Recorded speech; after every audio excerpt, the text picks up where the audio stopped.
అందరికీ నమస్కారం. నా పేరు కే అప్పలనాయుడు, తెలుగు టీచర్. నా యొక్క యూట్యూబ్ ఛానల్ని ఇంతవరకు సబ్స్క్రైబ్ చేసుకోకపోతే సబ్స్క్రైబ్ చేసుకోండి, లైక్ చేయండి, షేర్ చేయండి. ఈరోజు బద్దెన కవి, ఈయననే భద్రభూపాలుడు అని కూడా అంటారు. ఈ యొక్క బద్దెన కవి రచించినటువంటి సుమతీ శతకం నుండి కొన్ని పద్యాలను చెప్పుకుందాం. ముందుగా కవి గురించి చెప్పుకుందాం.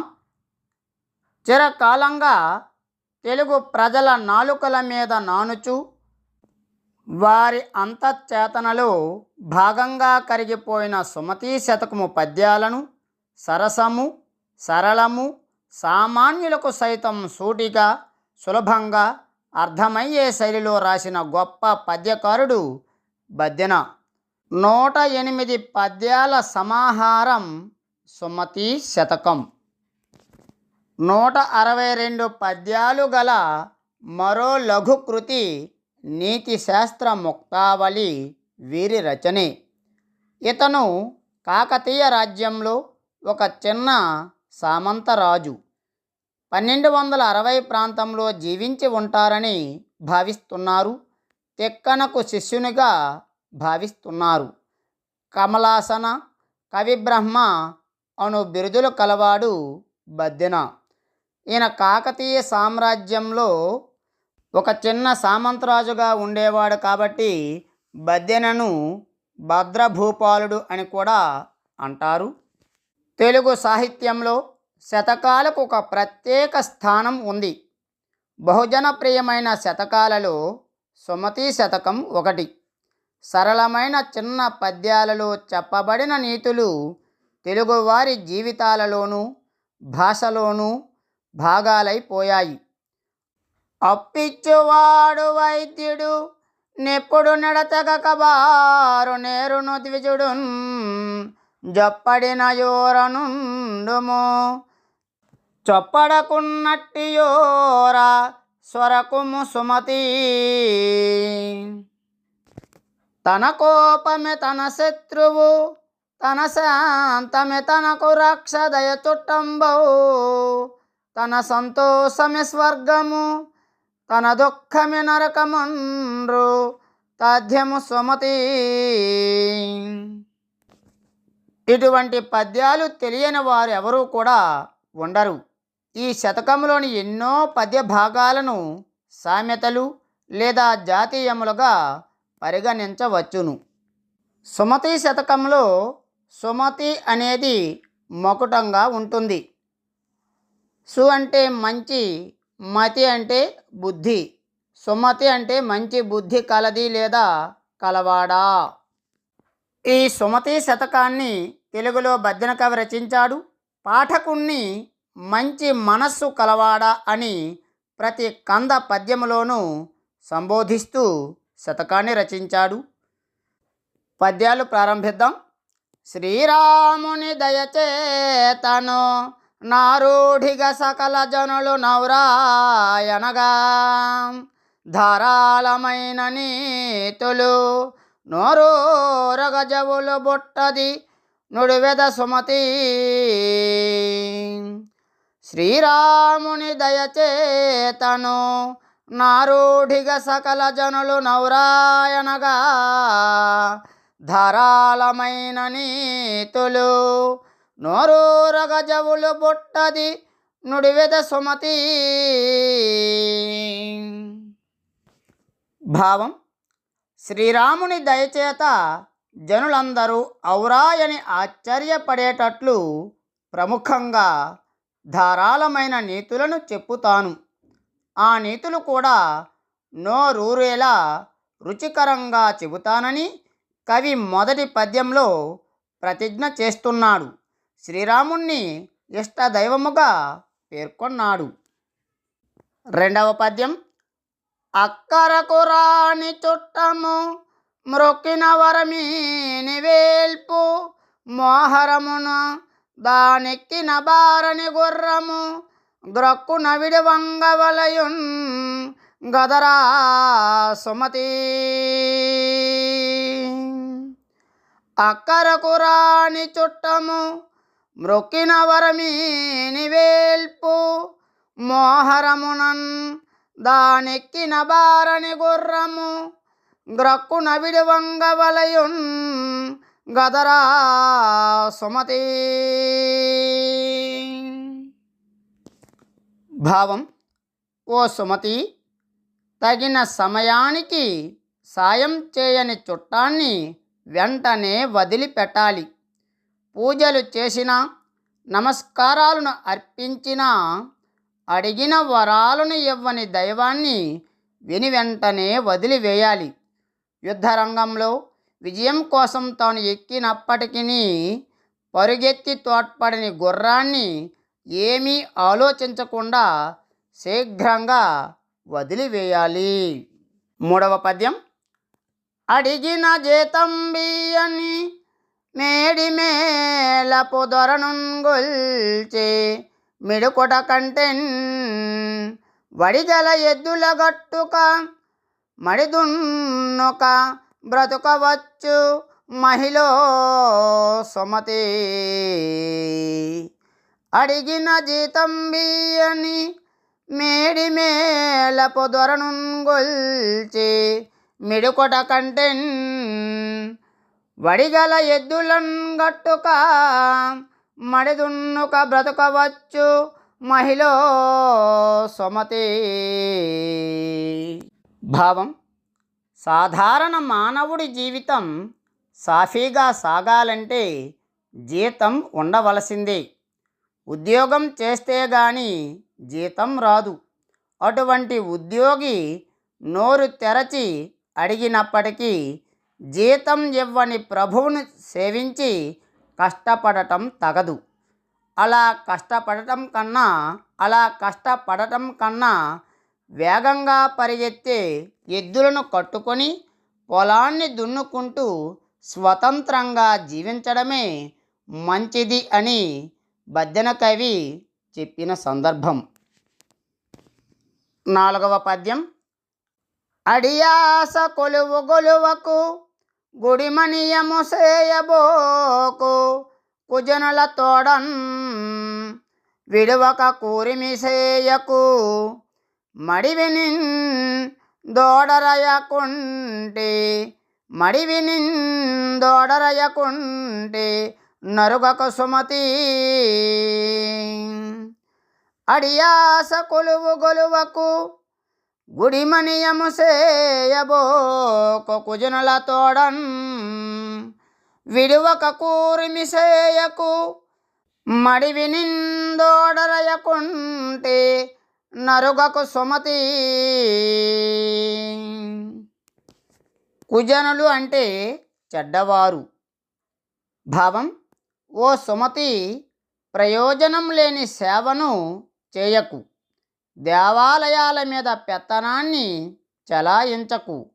చెడ్డవారితో సావాసం చేయకు. అరణ్యంలో తోడు లేకుండా ఒంటరిగా పోవద్దు. ఇవన్నీ మానుకోదగిన విషయాలు. ఐదవ పద్యం. అధరము కదలియు గదలక మధురములగు భాసలుడిగి మౌనవ్రతుడవు నధికార రోగపూరిత బధిరాంధక శవము జోడ బాపము సుమతి. అధరము కదలియున్ గదలక మధురములగు భాసలుడిగి మౌనవ్రతుడవు నధికార రోగపూరిత బధిరాంధక శవము జోడ బాపము సుమతి. భావం: ఓ సుమతి, నీవు చేసే కొలువులో అధికారి మంచివాడై ఉండాలి. అంతేకాని పెదవులు కదిలాయో కదలలేదో తెలియనీక తీయని మాటలను పలకటం మానివేసి మౌనంగా ఉండేవాడు అధికారి కారాదు. అటువంటి వాడు పదవి అనే రోగంతో కూడుకున్న మ్రోగ గుడ్డివాడైన శవమే. అటువంటి వాణ్ణి చూడటం శవాన్ని చూసినంత పాపం. అధికారి అంటే అనగా అధిక ప్లస్ అరి అనగా మిక్కిలి శత్రువని అర్థము. ఈ శబ్ద స్వరూపంలోనే అటువంటి చమత్కారార్థం దాగి ఉంది. 6వ పద్యం. అప్పుగొని చేయి విభవము ముప్పున బ్రాయం పుటాలు మూర్ఖుని తపమున్ దప్పరయని నృపురాజ్యము దెప్పరమై మీద గీడు దెచ్చుర సుమతి. అప్పుగొని చేయి విభవము ముప్పున బ్రాయం పుటాలు మూర్ఖుని తపమున్ దప్పరయని నృపురాజ్యము దెప్పరమై మీద గీడు దెచ్చుర సుమతి. భావం. ఓ సుమతి, అప్పు చేసి పప్పు కూడు తినడం తగదు. ముసలితనంలో పడుచు పెండ్లాన్ని కలిగి ఉండటం వల్ల ప్రయోజనం శూన్యం. అలాగే మూర్ఖుడు చేసే తపస్సు వల్ల ఏం మేలు చేకూరదు. అలాగే తప్పు విచారించని రాజు రాజ్యంలో సుఖం ఉండదు. పైన చెప్పినవన్నీ సహింపరాని అంశాలు. ఇవి ముందు ముందు కీడును కలిగిస్తాయి. కీడుని కలిగిస్తాయి. 6వ పద్యం. అప్పిచ్చువాడు వైద్యుడు నెప్పుడు నెడతెగక బారు నేరును ద్విజుడున్ జొప్పడిన యోరనుండుము చొప్పడకున్నట్టియోరా స్వరకము సుమతి. అప్పిచ్చువాడు వైద్యుడు నెప్పుడు నెడతెగక బారు నేరును ద్విజుడున్ జొప్పడిన యోరనుండుము చొప్పడకున్నట్టియోర స్వరకము సుమతి. భావం. ఏ మానవుడికైనా అవసరం ఏర్పడినప్పుడు డబ్బు అప్పుగా ఇచ్చేవాడు ఉండాలి. అలాగే అనారోగ్యం చేసినప్పుడు వైద్యుడు ఉండాలి. స్నానాదులను చేయడానికి ఎప్పుడూ ప్రవహించే నది ఉండాలి. మంచి చెడు చెప్పి మంచి పనులను చేయడానికి ముహూర్తాన్ని పెట్టి ఆ పనులను చేయించే బ్రాహ్మణుడు ఉండాలి. పైన చెప్పిన సౌకర్యాలు సమృద్ధిగా ఉన్న ఊళ్ళోనే నివసించు. అవి ఏవీ లేనట్టి ఊళ్ళోకి ప్రవేశించకు. 8వ పద్యం. అల్లుని మంచితనంబును గొల్లని సాహిత్య విద్య కోమలి నిజమున్ బొల్లున దంచిన బియ్యమున్ దెల్లని కాకులును లేవు తెలియుర సుమతి. అల్లుని మంచితనంబును గొల్లని సాహిత్య విద్య కోమలి నిజమున్ బొల్లున దంచిన బియ్యమున్ దెల్లని కాకులను లేవు తెలియుర సుమతి. భావం. ఓ సుమతి, ఈ లోకంలో అల్లుడైన వాడు మంచివాడుగా ఉండడం, గొల్లవాడు సాహిత్య విద్వాంసుడు కావటం, స్త్రీ నిజం చెప్పడం, తప్ప ధాన్యాన్ని దంచితే బియ్యం ఏర్పడటం, తెల్లనైన కాకులు ఉండటం అనేవి లేవుగాక లేవు. ఈ విషయాలను తెలుసుకో. ఈ పద్యంలో మొదటి 2 పాదాలలో ఉన్న విషయాలు సార్వకాలిక సత్యాలు కావు. పైగా అవి వివాదాస్పదాలు. 9వ పద్యం. ఆ కొన్న కూడెయమృతము